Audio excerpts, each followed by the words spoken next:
Pessoal, tudo bem? Bem-vindos a mais uma aula do professor André Farias. Hoje a aula vai ser sobre CLT e reforma trabalhista. É um assunto interessante, é um assunto atual, faz parte do dia a dia da gente e eu espero que vocês gostem bastante da aula. Pessoal, como foi comentado na introdução desta videoaula, hoje vamos tratar sobre a CLT, que é a consolidação das leis trabalhistas, e a reforma trabalhista que foi votada e sancionada em 2017. E são essas leis que regulamentam as relações de emprego hoje em dia. É interessante esse assunto porque vai dar início às próximas aulas, que a gente vai tratar um pouco de cálculos trabalhistas, e é importante você conhecer a origem desses deveres e também direitos do trabalhador, né, no seu dia a dia, na sua rotina de trabalho. Então vamos adiante. A consolidação das leis do trabalho, conhecida como CLT, regulamenta as relações trabalhistas, tanto do trabalho urbano como do rural, tá? Tanto das relações individual, bem como com as relações coletivas também de trabalho.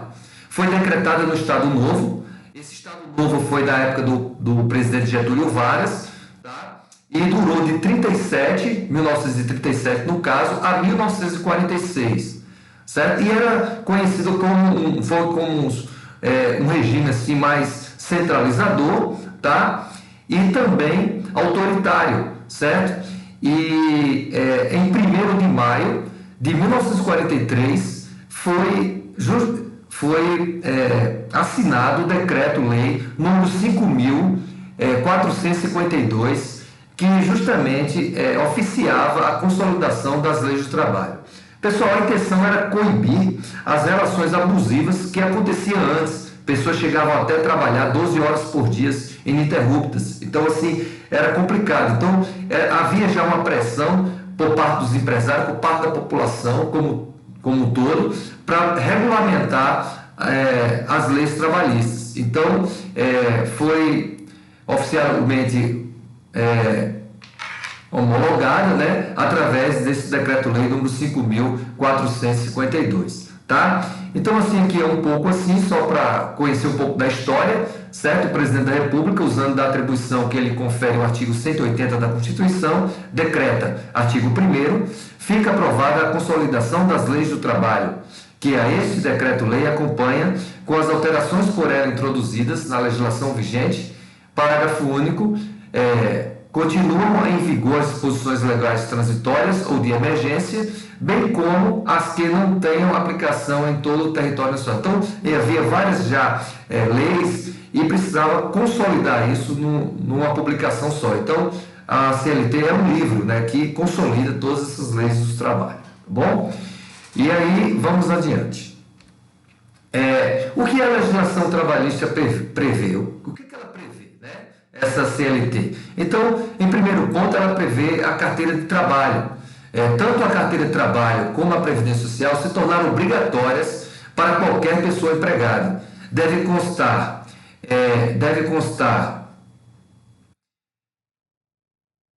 todas as informações da vida profissional do empregado, como dados do empregador, valor do salário definido, da contratação, data da admissão e cargo ocupado. Clicando aqui, eu tenho um exemplo aqui, né, de como é mais ou menos a página, né, a folha em que é definido os dados. Então você vê o CNPJ da empresa, né, e os dados do funcionário. Então vai alimentando a partir do momento que tem alterações salariais, aumentos, férias. Tudo isso vai ser registrado dentro da carteirinha. Hoje, pessoal, já tem essa carteira digital, tá? Se vocês quiserem mais detalhes, entra no site do Ministério da Economia, na Secretaria do Trabalho, e vocês podem ver o passo a passo de como obter a carteira de trabalho, ou CTPS, né? Carteira de Trabalho e Previdência Social, de forma digital. Interessante para vocês que são a geração mais mobile, assim, e podem facilitar a vida de vocês, tá? Então, vamos adiante. Salário mínimo, né? A gente já falou na aula passada sobre o salário mínimo. É a remuneração mais básica que um trabalhador, conforme CLT, pode receber.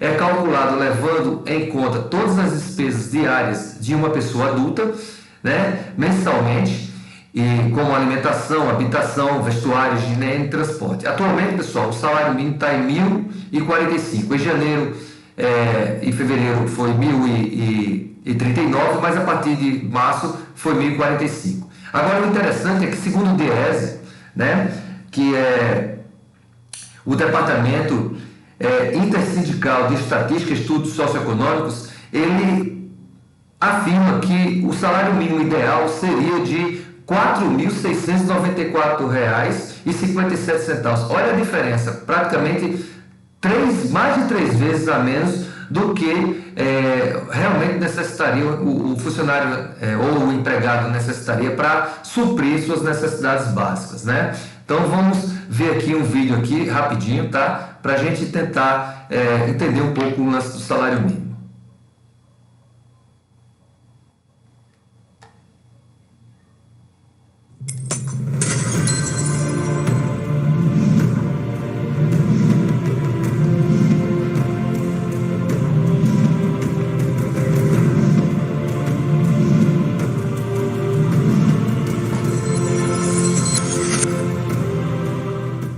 O salário mínimo é uma realidade no dia a dia dos brasileiros. Todos os anos, o seu valor tende a aumentar, pelo menos nominalmente. Mas você sabia que nem sempre essa política existiu por aqui? Até 1940, não havia salário mínimo no Brasil. E mais, em alguns países, ele continua a não existir, como na Suécia, na Noruega e na Itália. Vamos entender um pouco mais sobre?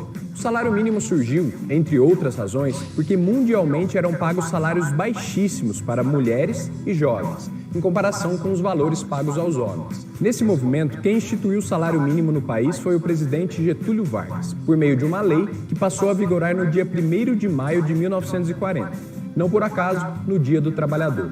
Desde essa época, o valor mínimo a ser pago para um trabalhador mudou bastante, pois, idealmente, ele deve ser um valor suficiente para moradia, alimentação, saúde, transporte, educação, vestuário, higiene e lazer, ou seja, tudo que é básico para uma pessoa ter qualidade de vida.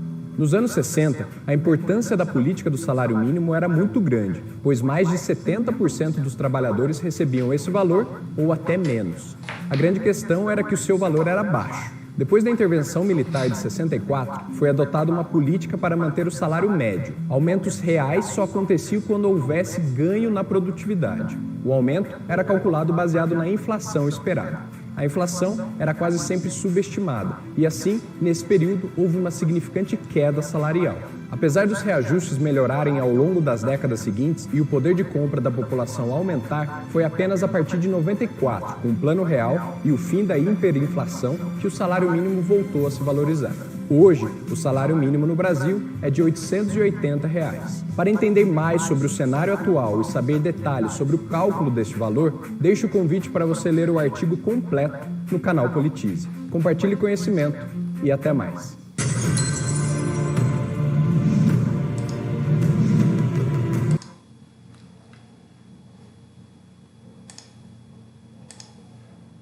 Tá? Então, assim, só atualizando o vídeo, né, o salário mínimo hoje é de R$ 1.045, beleza? E o direito à greve também, de acordo com a Lei 7.783, os trabalhadores conquistaram o direito a fazer greve, por exemplo, contra perdas de direitos, ajustes salariais ou condições de trabalho e outros motivos também.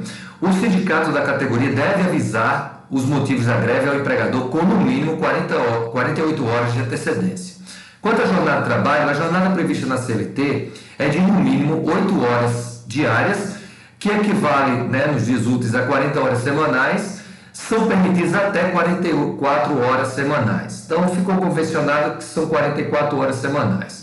Para não ter desconto no salário, o trabalhador deve bater o ponto, né? Às vezes ele sai para a hora do intervalo do almoço e volta, então praticamente ele pode bater o ponto, né? No máximo com 5 minutos de atraso, totalizando 10 minutos diários, tá, pessoal? Tem que ficar cuidado, atento a isso aí para não ter desconto no seu salário. As faltas injustificadas por falecimento, do cônjuge, que seria o esposo ou a esposa, né? Parentes ascendentes, como pais e avós, parentes descendentes, como filhos, netos, etc. A falta é por 2 dias, né? Você pode justificar por 2 dias. Depois do casamento, por 3 dias. Para cumprir exigências do serviço militar, pode faltar aquele dia. Para realizar as provas do exame vestibular para cursos de ensino superior, você também está autorizado a ter a sua falta justificada. Quando precisar comparecer a juízo, por exemplo, vai num fórum, num júri, numa audiência com o juiz, você também está autorizado a justificar a sua ausência. Por doação voluntária de sangue, pelo menos uma vez ao ano você pode fazer isso e ter um dia justificado de falta. E após o nascimento do filho. Agora a licença paternidade, ela antes era até 5 dias e agora vai até 20 dias. Então assim, ampliou para que você interaja um pouco e auxilie um pouco a mãe, que também tem o direito à licença maternidade, ok? Então assim, é interessante vocês observarem alguns desses direitos aí, porque às vezes assim, até fica mais ciente, né, quando se está trabalhando, até mesmo para orientar outras pessoas. Beleza? E aí, pessoal, outras garantias individuais também para os trabalhadores. O trabalho no período noturno. É considerado o trabalho no período noturno aquele trabalho que vai das 22 horas de um dia até as 5 horas do outro dia, né, que seria o dia seguinte, da manhã do outro dia. E essa hora, pessoal, do horário noturno, ela equivale a 52 minutos e 30 segundos. A hora do trabalho diurno é a hora normal, de 60 minutos, porém à noite ela tem uma compensação em função do desgaste que é trabalhar no período noturno. Aí ela fica em 52 minutos e 30 segundos. Depois a gente vai ver como calcula isso, né? Para vocês entenderem como é que funciona o esquema da hora diurna e o esquema da hora noturna e como converter uma com a outra, tá? E o adicional por esse horário noturno é de 20% sobre a hora diurna, beleza? A regra não vale para empregados que revezam turnos semanalmente ou quinzenalmente. Hora extra ou adicional extraordinário é aquela hora que você faz após o expediente por necessidade da empresa, né? Então assim, você trabalha 8 horas por dia, mas você só pode fazer 2 horas extras por dia, tá? Não pode mais fazer do que isso, senão a empresa paga a multa, beleza? E esse adicional é de 50% sobre o valor da hora normal, seria o seu salário dividido por 220. Depois a gente aprende a calcular isso aí.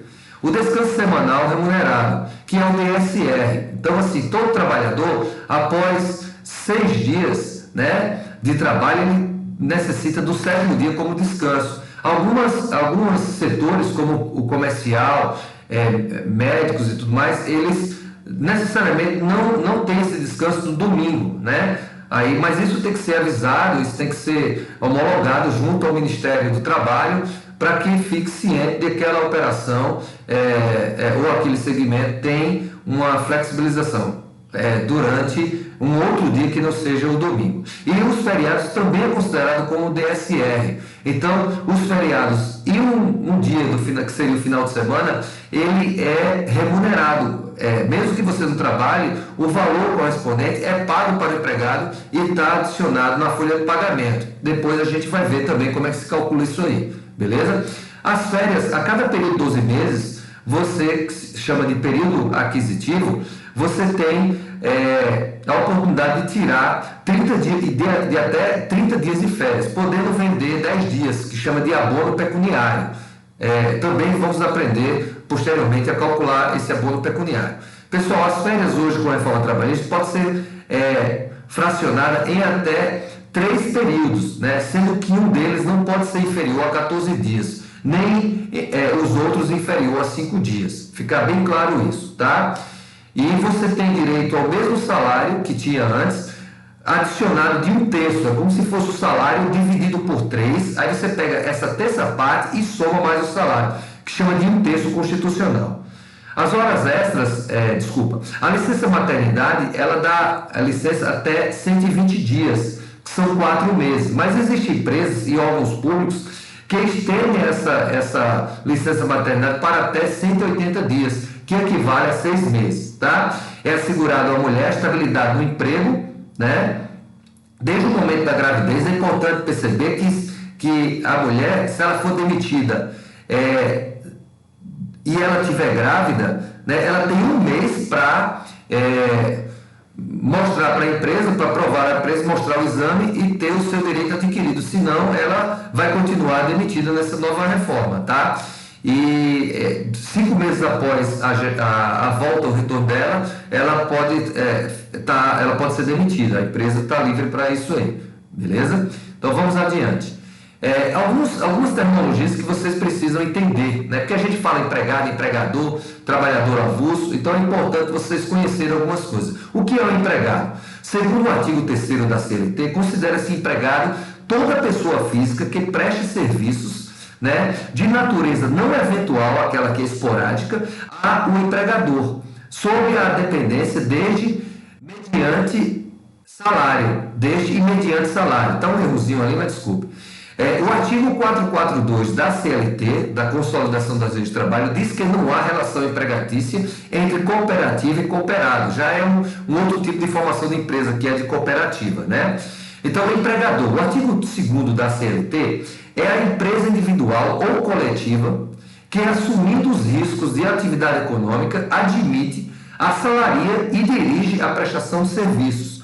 Equiparam-se a empregador para efeito de vínculo empregatício profissionais liberais, as instituições de beneficência, as associações recreativas ou outras instituições sem fins lucrativos que admitem trabalhadores como empregado. Está claro isso? É importante vocês...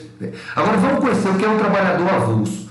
O inciso 6 do artigo 12 da Lei 8.212 de 91 define trabalhador avulso como aquele que presta serviço a diversas empresas, sem vínculo empregatício, né? Serviço de natureza urbana ou rural e de caráter permanente. Exemplo, temporário, tá?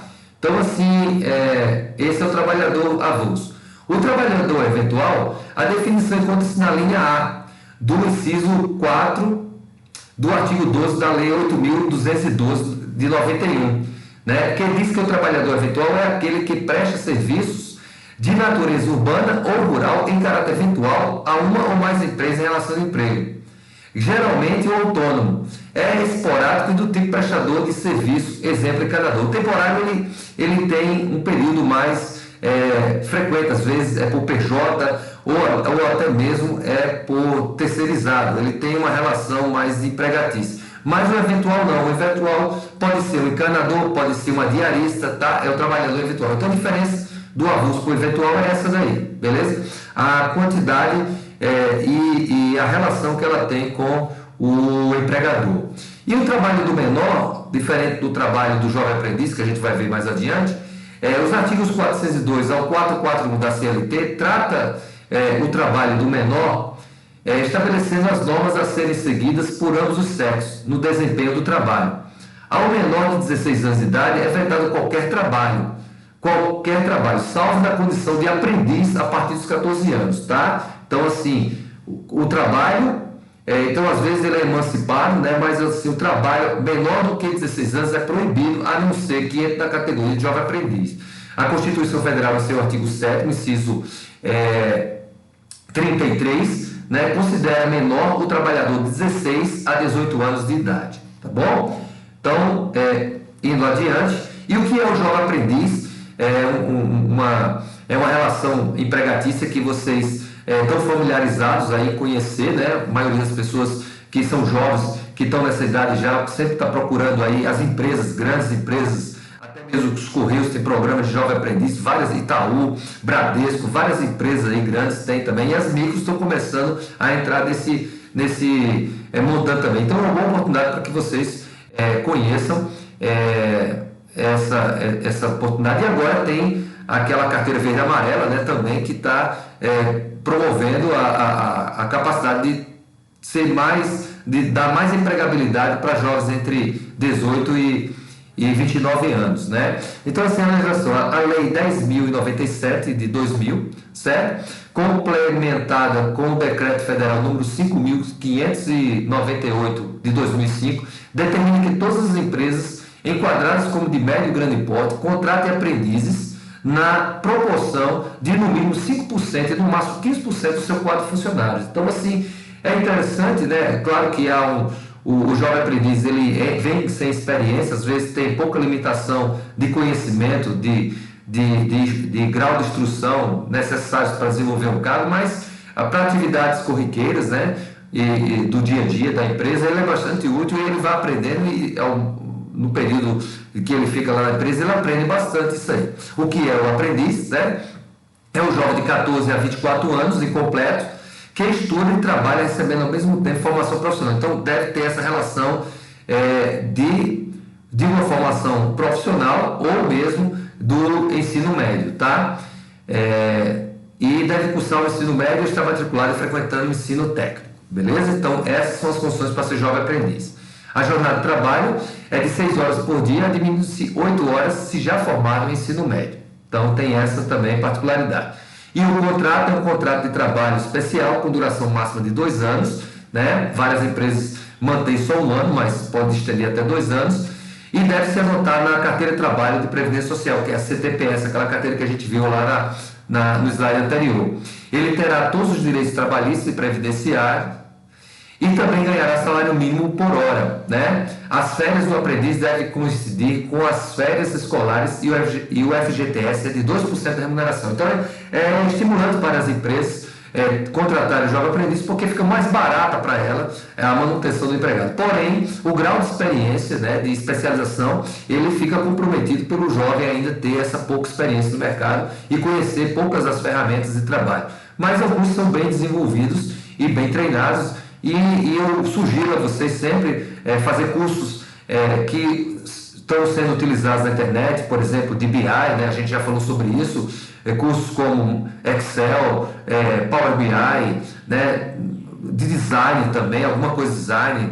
Então, como fazer fluxograma utilizando Visage ou Visio, enfim, vários desses aí. As micro e pequenas empresas poderão contratar jovens aprendizes por meio do Programa Nacional de Acesso ao Ensino Técnico e Emprego, que é chamado de Pronatec Aprendiz. O credenciamento e certificação dos estudantes que serão encaminhados como aprendizes, as micro e pequenas empresas serão custeadas com recursos do Programa Federal. Então, as micro também têm esse acesso. Veja que a legislação contempla apenas as médias e grandes empresas, mas a micro, através do Pronatec, ela tem essa abertura de ter um jovem aprendiz. Então, assim, não estão irregulares se tiverem. Então, é uma oportunidade mais ainda de vocês buscarem dentro das micro também, ver como é que funciona isso melhor e buscarem dentro dessas microempresas oportunidades de trabalho. Quais são as obrigações do empregador, pessoal? Ali a gente viu os direitos dos empregados, mas o empregador também tem alguns deveres, né? O empregador, como a gente viu antes, é aquele que emprega, né? Então, FGTS é aposentadoria. O empregador deve recolher 8% do salário bruto, né? Aquele salário full, cheio, do funcionário para o Fundo de Garantia por Tempo de Serviço, que chama de FGTS. O dinheiro é depositado em uma conta com o nome do funcionário na Caixa Econômica Federal. Isso você pode ter várias contas, né? Vai depender de quantos empregadores você teve, certo? E os empregos que você deixou e vai acumulando contas lá dentro. Eu tenho pelo menos umas 4. Então, assim, podendo sacar o valor depositado somente em casos de demissão sem justa causa, tá? Aquele que a empresa tomou a iniciativa de demitir você sem que tenha um motivo por sua culpa, que chama de justa causa, né? Você cometeu algum delito, fez alguma irregularidade forte da empresa. Também, até a justa causa tem algumas limitações, tá? Aquisição de casa própria também, quando você vai fazer um financiamento, você pode sacar. Se você for diagnosticado com câncer, com AIDS, na aposentadoria você pode sacar também, e alguns decretos, como é agora do Covid-19, onde ele, para tentar estimular a economia, abriu agora para o pessoal sacar até um salário mínimo a partir de junho agora, tá? De 2020. Beleza? E outra obrigação do empregador seria a gratificação natalina, o 13º salário. O artigo, ele não foi colocado na CLT, o 13º salário, né, que se chama de gratificação natalina, porque havia muita pressão por parte dos empresários, mas depois ele foi homologado, né, e agora faz parte do nosso dia a dia e é uma obrigação do empregador manter anualmente o 13º salário e pagar o 13º salário para o indivíduo. O artigo 7º da Constituição Federal de 1988 garante aos trabalhadores em geral o direito de receber o 13º salário, com base na remuneração que ele já recebia antes, que é integral, ou no valor da aposentadoria, que nesse caso é o inciso 8. Sua origem remonta à Lei 4.090 de 62, desde 1962, assinada durante o governo de João Goulart. E é necessário conhecer também o decreto 57.155 de 1965, se vocês tiverem algumas dúvidas, tá? Ou quiserem se envolver com esse assunto aí. Não esquecer que a fração igual ou superior a 15 dias, pessoal, equivale ao mês, né? Então, assim, se você chegar até o dia 15 do mês, por exemplo, entrou no dia 15 de um mês, aquele mês é contado como 1/12avos, que é o sistema de avos para quantificar o salário da gratificação natalina. Ele não tem um terço como tem as férias, é apenas o salário de acordo com o ano que vigente, né? Mas se você entrou no período do ano que chama de proporcionalidade, você vai ter direito a X 12avos, uma quantia dividida por 12avos. Seria, por exemplo, se você entrou em maio, né? Você vai ter direito a o quê? Por exemplo, você vai ter direito são 12 meses, aí para 7 12avos, né? Se você entrou em junho, você tem direito a 6 12avos, né? Então, assim, então a cada mês você vai ter direito a um 12avos desse aí. Mas, porém, se você entrou no mês, por exemplo, no dia 20 de um mês, se você foi admitido no dia 20, você não vai ter direito ao 13º daquele mês, porque você só tem 10 dias trabalhados, tá? Então vamos adiante.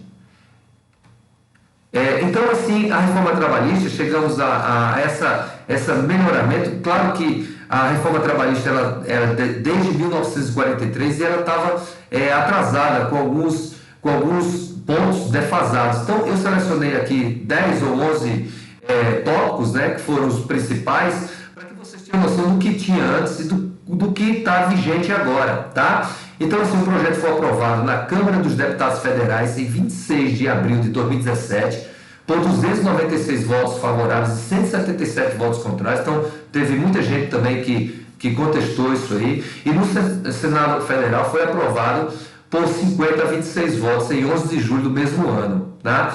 E o presidente, né, sancionou em 13 de julho sem vetos. Então, assim, o que está vigente é essa reforma. Agora teve algumas medidas provisórias em função da Covid, né, e alguns desses pontos estão sob uma suspensão ou uma modificação temporária, mas pode voltar ao normal daqui para o final do ano. Mas praticamente é isso aí que está vigente, tá? Então, assim, quais são as principais mudanças? O trabalho intermitente, que é uma nova categoria de emprego, né? Você pode trabalhar por algumas horas, por mês ou por semana, e o salário mínimo da hora não pode ser inferior ao salário hora do salário mínimo, tá? A remuneração também, algumas coisas da remuneração, plano de cargos e salários, fruição das férias, que são a partição das férias, o trabalho home office, que é esse trabalho que a gente está tendo aí, várias empresas estão colocando seus funcionários ou promovendo o home office justamente para evitar a contaminação e a propagação do vírus. Demissão, também alguns pontos em relação à demissão. A terceirização, que agora as atividades fins também podem ser terceirizadas, né? Horas de itinerário, o trabalho parcial e a contribuição sindical. Então vamos ver cada um deles aí, tá? O trabalho intermitente, como é que é isso aí? Não havia antes previsão legal para isso, não existia esse trabalho intermitente. Então, assim, o que está acontecendo agora? O contrato de trabalho do qual a prestação de serviço com subordinação, certo? Então, você é subordinado ele assina a sua CTPS, não é contínuo, ocorrendo com ele períodos de prestação de serviços de inatividade determinados em horas, dias ou meses, independentemente do tipo de atividade do empregado ou da empresa. Deve ser avisado o empregado com 3 dias de antecedência, né, para que ele se organize, porque às vezes ele pode ter também outros vínculos empregatícios e para aquela empresa ele precisa ser avisado com antecedência, por e-mail ou por outro meio de comunicação, certo? Que seja formalizado. A remuneração. Enquanto a regra atual, a remuneração por produtividade não pode ser inferior à diária, correspondente ao piso da categoria ou salário mínimo. Comissões, gratificações, percentagens, gorjetas e prêmios integram os salários. Com as novas regras, o pagamento do piso ou salário mínimo não será obrigatório na remuneração por produção, tá? Então, assim, a produção pode vir abaixo do salário mínimo, diferente. Além disso, os trabalhadores e empresas poderão negociar todas as formas de remuneração que não precisam fazer parte do salário. Então, assim, é interessante vocês colocarem essa situação quando se trata de remuneração por produtividade. Pode ser abaixo do salário mínimo, tá? Planos de cargos e salário. Na regra atual, que seria a regra antiga, o plano de cargos e salários precisa ser homologado no Ministério do Trabalho e constar do contrato de trabalho. Já nas novas regras, pessoal, o pagamento do piso ou salário mínimo não será obrigatório na remuneração por produção. Além disso, os trabalhadores e empresas poderão negociar todas as formas de remuneração que não precisam fazer parte do salário. Então, tem essa situação também aí, tá?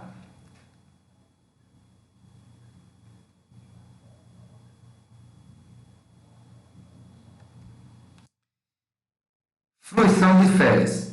As férias de 30 dias podem ser fracionadas em até 2 períodos. Antes era assim, aí acrescidas em 1/3, e um não poderia ser inferior a 10 dias. Já no novo modelo, pode ser fracionado em 3 vezes, tá? Em 3 períodos, e um deles não pode ser inferior a 14 dias e os outros não pode ser inferior a 5 dias. Também não pode ser as férias no início de um dia de repouso semanal remunerado, como se fosse numa sexta-feira, certo? E também 2 dias antes que antecede o feriado, certo? Home office. Não havia regulamentação específica para o home office, apesar de haver práticas. As pessoas às vezes tinham o contrato por home office através de pessoa jurídica ou coisa parecida. Hoje já está homologado isso aí. Então deve ser previsto expressamente no contrato de trabalho do empregador, do empregado no caso. Os empregados que trabalham em registro de home office são excluídos do controle de jornada e não têm direito a horas extras, né? O custo com equipamentos e infraestrutura deve ser definido em contrato e isso deve ser arcado pelo próprio empregador, beleza? A não ser que seja incluído no salário, como se fosse de despesas extras por parte do consumo de energia elétrica, do computador, manutenção e tudo mais. Até a própria internet, isso aí. Demissão. Quando o trabalhador pede demissão ou é demitido por justa causa, ele não tem direito à multa de 40% sobre o saldo do FGTS, nem a retirada do fundo. Em relação ao aviso prévio, a empresa pode avisar o trabalhador sobre a demissão com 30 dias de antecedência ou pagar um salário referente ao mês em que o funcionário precisa trabalhar. Isso aí que chama de aviso prévio indenizado, tá? As novas regras é o seguinte: a demissão em comum acordo da empresa e do empregado agora passa a ser legal. Por exemplo, a multa de 40% que a empresa pagaria para o funcionário se demitisse sem justa causa, né? Agora pode ser acordada e reduzida a 20%, tá? Então, assim, pode entrar no acordo se o empregado tiver também em comum acordo para pedir a demissão. Além disso, o trabalhador tem acesso a 80% do dinheiro na conta do fundo, mas perde o direito a receber o seguro-desemprego, tá? São as novas regras da reforma trabalhista. Terceirização.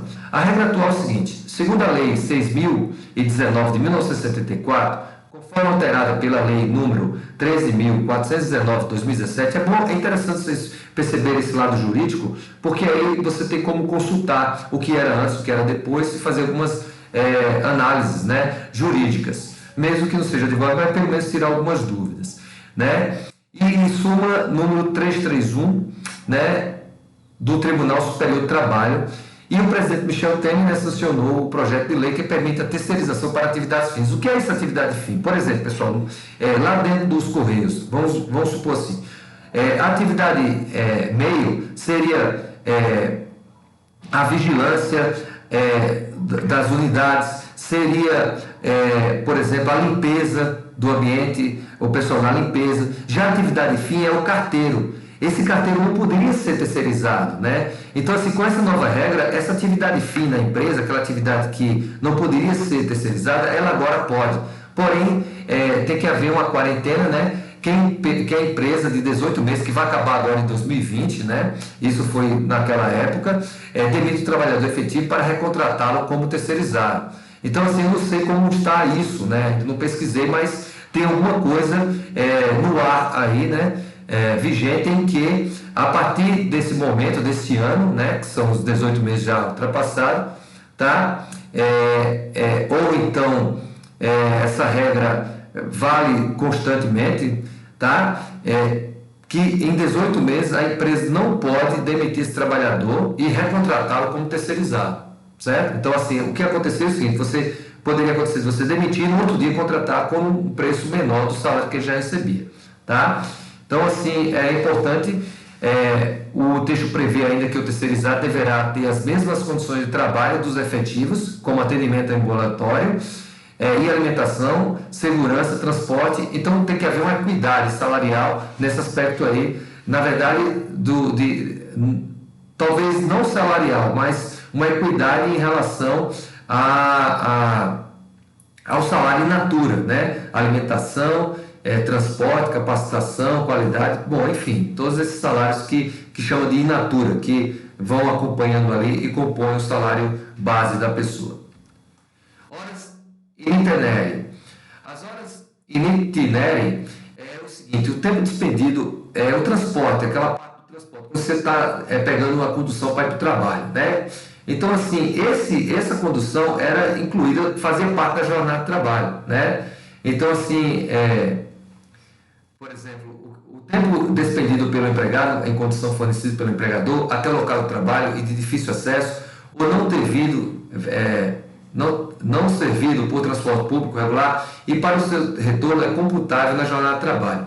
Então, antes, quando você tinha essas condições aí, esse período perdido era computado dentro da jornada, para você não ter que acordar muito cedo. Mas isso não vingava, né? Antes, assim, mesmo que tivesse isso, as pessoas acordavam cada vez mais cedo para poder pegar a condição. E as novas regras deixa de integrar a jornada de trabalho o tempo despendido no percurso entre a residência do empregado até a efetiva ocupação do seu posto de trabalho, seja ele caminhado por qualquer meio de transporte. Desta forma, as horas in itinere não serão mais consideradas como parte da jornada de trabalho. Então, cuidado com isso. Você tem aquele horário, se são as 8 horas, são as 8 horas. E aí, se você morar muito longe do trabalho, você tem que acordar mais cedo e tentar chegar ao posto, senão você vai ter aquele período descontado e até poderá ser dispensado por justa causa, pelo fato de só chegar atrasado todos os dias no emprego, tá? Muito cuidado com isso aí. O trabalho parcial, o que é? A CLT, na regra antiga, prevê jornada máxima de 25 horas por semana. Neste caso, sendo proibidas horas extras. O trabalhador tem direito a férias proporcionais de no máximo 18 dias e pode vender dias de férias, tá? Já agora não, a duração pode ser de até 30 horas nessa situação ainda do trabalho parcial, sem possibilidade de horas extras semanais, tá? Ele não pode tirar horas extras. Ou de 26 horas semanais com menos 6 horas extras. Então ele pode chegar até 32 horas, né? Então vocês percebam aí. Pagas com acréscimo de 50% sobre a hora normal que a gente viu e vai aprender a fazer os cálculos adiante. Um terço do período de férias pode ser pago em dinheiro. Contribuição sindical. Antes você tinha um dia do ano descontado e esse dinheiro, o desconto era no mês de março e descontado praticamente era descontado na folha do mês de março que você recebia em abril, tá? Então era descontado. Então assim, era de uma certa forma um incômodo para muita gente e isso agora é opcional, só que você tem muitos sindicatos, empresas maiores, se tem os sindicatos mais organizados, eles pressionam e criam limitações para que você, se você, vamos dizer, se dormir no ponto, você termina tendo esse valor descontado do seu dia de trabalho. Então você às vezes tem que mandar uma carta, escrever em 3 vias, tem que ser manuscrito, bom, um monte de burocracia que eles criam, de dificuldades que o pessoal cria, para que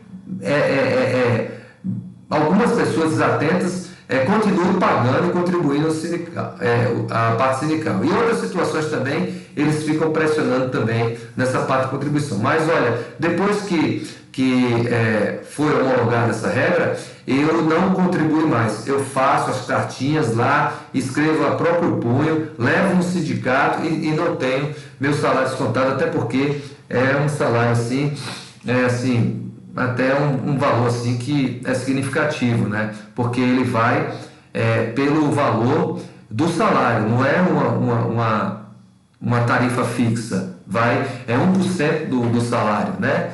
Então, assim, chega ao ponto de ser, na verdade, é um dia de salário. Então, você tem que ver que é uma quantia, né? Pode chegar, por exemplo, seria o teu salário dividido por 30 e tira um dia.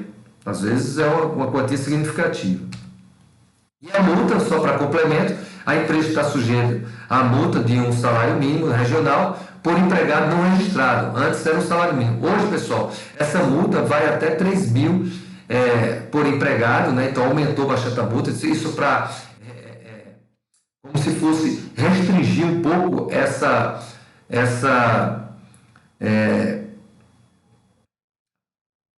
como se fosse uma opção, né? Esqueci a palavra agora, mas essas ações que as empresas tudo para tentar desviar e tentar ter a contratação mais barata e evitar os encargos trabalhistas, ela às vezes mantém o funcionário, o empregado não registrado. E isso aí complica, né? Porque de uma certa forma o governo deixa de arrecadar também e aquele empregado fica sem a segurança do fundo de garantia e outras medidas legais e outros direitos, né? Que a gente conheceu ao longo dessa aula. Então, assim, é importante vocês perceberem isso, inibir essa ação, né? E ser denunciado também, né? E aí, agora, para microempresários também, a multa vai até R$800, beleza? Então, é isso, pessoal. Obrigado pela aula de hoje. É uma aula, assim, mais expositiva e eu espero que vocês tenham gostado do assunto. É um assunto que vocês têm que vão ficar convivendo com os dias, vão conhecer alguns pontos, alguns tópicos aí. E a partir da próxima aula a gente vai trabalhar alguns cálculos, né? Então eu queria convidar vocês para a próxima aula, não percam, vai ser interessante. E se eu falei antes que essa aula ia ser de cálculos, eu achei por bem fazer mais uma introdução sobre a CLT e a legislação trabalhista para que vocês antenassem. Então, galera, até a próxima aula e muito obrigado aí pela atenção, beleza? Tchau, pessoal.